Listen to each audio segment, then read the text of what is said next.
约书亚记14章第6节到15节。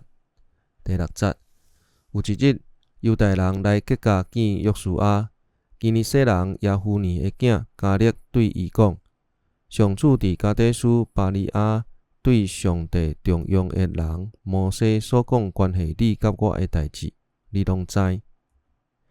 上主的仆人摩西对加底斯巴尼亚派我来探查这个地的时，我拄啊40岁。我照我心内所确信的，甲伊报告。毋过，甲我做伙去探查的兄弟的报告，互人民惊甲心不附体。只有我忠实信靠上主，我的上帝。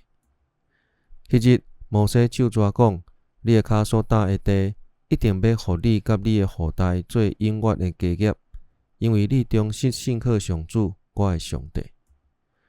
对以色列人伫旷野漂流，上主甲摩西讲这话的时到今已经过45年。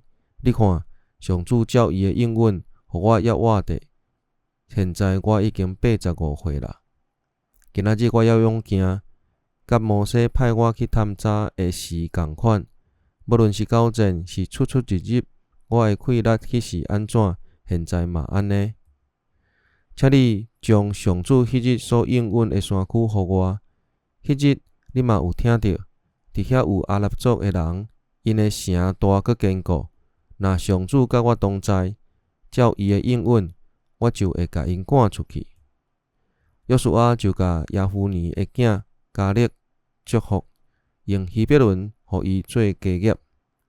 所以希伯伦是基尼西人耶夫尼的囝加勒的家业。直到今仔日，因为伊忠实信靠上主以色列的上帝。希伯伦以前叫做基列阿巴，阿巴是阿拉族上伟大的人。对安尼，迄个地太平，无阁有战争。